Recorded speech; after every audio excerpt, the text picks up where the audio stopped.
Hello students, आज हम letter writing के बारे में डिस्कस करेंगे। लेटर राइटिंग जो हमारे 11th और 12th क्लास के सिलेबस का एक पार्ट है, उसके बारे में थोड़ा डिस्कस करेंगे ताकि आपके माइंड में एक क्लैरिटी रहे कि लेटर राइटिंग कैसे करते हैं और ये आपको हेल्प करे आपके एग्ज़ाम में गुड मार्क्स को गेन करने के लिए। सो बच्चों देखो, लेटर राइटिंग, सबसे पहले तो लेटर राइटिंग के बारे में समझते हैं। लेटर राइटिंग का मतलब लेटर से केवल ये मतलब नहीं कि जो हम अपने रिलेटिव्स को लिखते हैं या पर हम अपने रिश्तेदारों को, सगे संबंधियों को लिखते हैं, केवल उसी को लेटर नहीं कहते हैं। लेटर हम जो एप्लीकेशन लिखते हैं उसको भी फॉर्मली लेटर कहा जाता है। ठीक है, तो अब इस लेटर को हम दो पार्ट्स में डिवाइड करते हैं। दो तरीके के लेटर होते हैं, एक होते हैं इनफॉर्मल लेटर, एक फॉर्मल लेटर। इनफॉर्मल लेटर जैसा कि आपको पता है जिसमें फॉर्मेलिटीज़ नहीं होती हैं, न के बराबर होती हैं। यानी जिस लैंग्वेज में हम अपने रिलेटिव, रिश्तेदारों और फ्रेंड्स से बातें करते हैं वो फॉर्मल लैंग्वेज यानी इनफॉर्मल लैंग्वेज होगी, सिंपल भाषा में समझिए। और उसी लैंग्वेज में, जिस लैंग्वेज में हम इनफॉर्मल लैंग्वेज में अपने फ्रेंड्स से बातें कर रहे हैं, तो उसी लैंग्वेज में हम अपने प्रिंसिपल या किसी सीनियर पर्सन से बातें नहीं कर सकते हैं। तो वहाँ पर हमने कुछ एटिकेट, अपने गुड मैनर्स जो है दिखाने पड़ते हैं, तो उसको हम फॉर्मल कहा जाता है। यानी फॉर्मेलिटीज़ जहाँ पर हमको शो करनी पड़ती हैं, तो उसके अंतर्गत रखे जाते हैं फॉर्मल लेटर्स। इनफॉर्मल लेटर जो है वो हमारे सिलेबस में कम ही आते हैं या न के बराबर आते हैं, समझो नहीं ही आते हैं। तो आज हम केवल फॉर्मल लेटर के बारे में डिस्कस करेंगे। लेकिन पहले आप ये बात समझ लें कि इनफॉर्मल लेटर वो लेटर होते हैं जो हम अपने रिश्तेदारों को, सगे संबंधियों को, फ्रेंड्स को यानी पर्सनली लिखते हैं, इसलिए इनको पर्सनल लेटर भी कहा जाता है। और ये किसी पर्पज या किसी ऑफिशियल लेवल पे लिखे जाते हैं, इसलिए इनको ऑफिशियल लेटर भी कहा जाता है। ठीक हो गया, पर्सनल लेटर, ऑफिशियल लेटर, दो कैटेगरी होगी। अब देखिए बच्चों, इस लेटर को, अब अगर हमने एक लेटर लिखना है, सपोज फॉर्मल लेटर लिखना है, तो उस एक लेटर को हम कितने भागों में डिवाइड कर सकते हैं। यहाँ पर देखिए, मैंने छोटे से डायग्राम के थ्रू आपको समझाने की कोशिश की है। उम्मीद करती हूँ कि आपको अच्छे से समझ में आएगा। सबसे पहला जो उसका पोर्शन होता है, यहाँ पर सेंडर का एड्रेस लिखा जाता है, यानी जो इस लेटर को लिख रहा है वो सबसे पहले अपना इंट्रोडक्शन यहाँ पर देगा, यानी अपना एड्रेस यहाँ पर लिखेगा। ठीक, उसके बाद डेट, यहाँ पर इसको जिस डेट को ये लेटर भेजा जा रहा है, लिखा जा रहा है, उसका डेट मेंशन करना है। थर्ड इसका पार्ट होता है इनसाइड एड्रेस, यानी यहाँ पर हमने जिसको हम भेज रहे हैं, जिसको हम ये लेटर लिख रहे हैं, उसका एड्रेस मेंशन करना पड़ता है। ठीक हो गया। उसके बाद हमने यहाँ पर सब्जेक्ट देना है। सब्जेक्ट यानी main purpose of writing this letter, यानी इस लेटर को लिखने का मेन पर्पज, उद्देश्य क्या है, यानी कॉज, कारण। अगला आता है इसका फिफ्थ पार्ट, सैल्यूटेशन। सैल्यूटेशन होता है बच्चों कि हम उसको किस वर्ड से संबोधित कर रहे हैं, यानी उसको क्या सैल्यूट कर रहे हैं। ठीक है, उसको रिस्पेक्ट देने के लिए, जैसे dear sir, dear madam, respected sir, respected madam, तो such type of words are called salutations. तो इनको हम सैल्यूटेशन कहा जाता है। उसके बाद आती है हमारे लेटर की बॉडी, यानी जहां पर हमने वो मैसेज कन्वे करना है। इसको भी हम एक पैराग्राफ, दो पैराग्राफ, 3 पैराग्राफ अकॉर्डिंग टू, यानी उसका कंटेंट, जो उसका कंटेंट है उसके अकॉर्डिंग हम इसको लेंदी और शॉर्ट बना सकते हैं। इसके बाद आता है कॉम्प्लीमेंट्री क्लोज। कॉम्प्लीमेंट्री क्लोज, जैसा हमने यहाँ पर सैल्यूटेशन दिया था उसी तरीके से हम यहाँ पर उनको कॉम्प्लीमेंट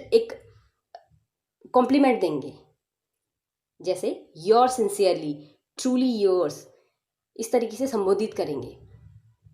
क्योंकि मैंने आपको बताया ये फॉर्मेलिटीज इसमें शो करनी है और फॉर्मल लेटर है, तो यहाँ पर ये एटिकेट दिखाने के लिए योर सिंसियरली या ट्रूली योर्स, इस तरीके के कई हमारे कॉम्प्लीमेंट्री क्लोजर होते हैं, उनको यहाँ पर लिखा जाता है। उसके जस्ट नीचे साइन या नेम लिखना पड़ता है, या सिग्नेचर देना पड़ता है या नेम। उसके बाद हम एनक्लोजर। बच्चों जो ये एनक्लोजर है ये सभी लेटर्स में नहीं आता है, किसी किसी लेटर में आता है, क्योंकि जो लेटर हमको इस तरीके से लिखने होते हैं कि जिसमें एक्स्ट्रा इन्फॉर्मेशन के लिए कुछ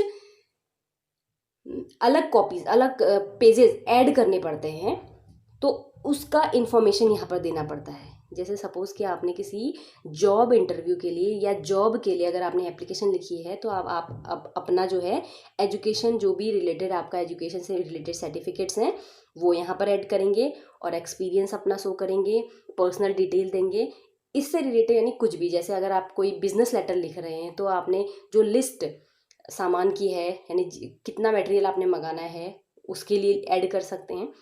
तो इस तरीके से ये एनक्लोजर होता है। तो यहाँ तक उम्मीद करती हूँ समझ में आया होगा कि एक लेटर के कैसे पार्ट्स डिवाइड किए गए हैं। तो ये हमारा यानी सबसे फॉर्मल तरीका होता है लिखने का कि हमने कैसे लिखना है। ठीक है, तो ये इनके थ्रू भी हमें बहुत अच्छे मार्क्स गेन होते हैं। ठीक, अगर हमें, क्योंकि हर क्वेश्चन में आपको पता है कि सेंडर का एड्रेस तो एग्जामिनर ही दे देगा, date, inside address, subject, salutation. ये सैल्यूटेशन अगर आपको याद है और ये कॉम्प्लीमेंट्री क्लोजर ये तो आपने अपनी तरफ से ऐड करने पड़ते हैं। और इस मैसेज को प्रिपेयर करके शॉर्ट शब्दों में जितना हो सके लिख के आप अपना एप्लीकेशन या लेटर जो है तैयार कर सकते हैं। आगे देखते हैं, यानी ये जो फॉर्मल लेटर का आपको मैंने पार्ट्स बताए थे इसके बारे में, यानी उसके अलग अलग कितने और प्रकार होते हैं उसके बारे में डिस्कस करते हैं। जो ये फॉर्मल लेटर होता है इसको हम अलग अलग कैटेगरीज दे देते हैं। जैसे अगर इंक्वायरी करनी है, सपोज किसी डिपार्टमेंट की इंक्वायरी के लिए अगर आपने लेटर लिखना है किसी सीनियर ऑफिसर को, तो वो लेटर यहाँ पर आते हैं।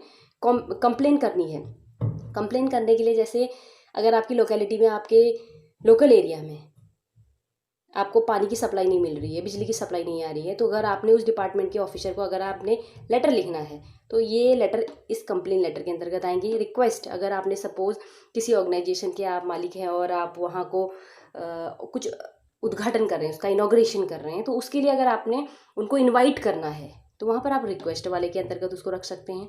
प्लानिंग, ऑर्डर्स एंड रिप्लाई, जैसे आप किसी बिजनेस के लिए कोई चीज़ ऑर्डर कर रहे हैं या उस ऑर्डर का रिप्लाई दे रहे हैं तो उस तरीके के लेटर इसमें इंक्लूड होते हैं। बी कैटेगरी में आते हैं लेटर टू एडिटर, ऐसे लेटर जो हम न्यूज़पेपर के एडिटर्स को लिखते हैं। वो लेटर जो हम एडिटर को लिखते हैं वो भी इस कैटेगरी के अंदर आते हैं। थर्ड कैटेगरी आती है एप्लीकेशन फॉर अ जॉब, कि हमने जॉब के लिए अगर एप्लीकेशन लिखनी है तो उसके बारे में, वो इसके अंदर इंक्लूड होती है। बच्चों देखो मैंने यहाँ पर इतनी ही कैटेगरी इसलिए दी है क्योंकि हमारे सिलेबस के अंतर्गत इंक्लूड है। 11th और 12th क्लास के सिलेबस में हमारे लगभग इतने ही प्रकार के लेटर्स आते हैं जो हमारे फॉर्मल कैटेगरी में आते हैं। ठीक है, तो बच्चों मैंने यहाँ पर पूरी कोशिश की है।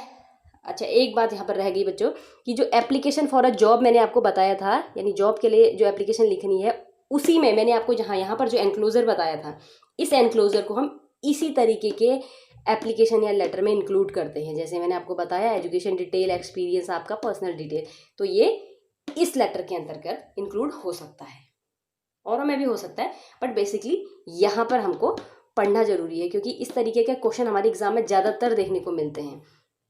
ठीक हो गया, तो अब देखो बच्चों, एप्लीकेशन जो लेटर मैंने आपको पूरी तरीके से समझाने की कोशिश की है। अगर आपको फिर भी समझ में नहीं आता है या कोई पॉइंट आपका ऐसा रह गया जो मैं टच न कर पाई हूँ तो आप कमेंट बॉक्स में लिख के दीजिए, मैं आपको रिप्लाई करूँगी। और thanks for listening to me, and in coming videos we will discuss more about some new topics which are related to your syllabus. Thanks again.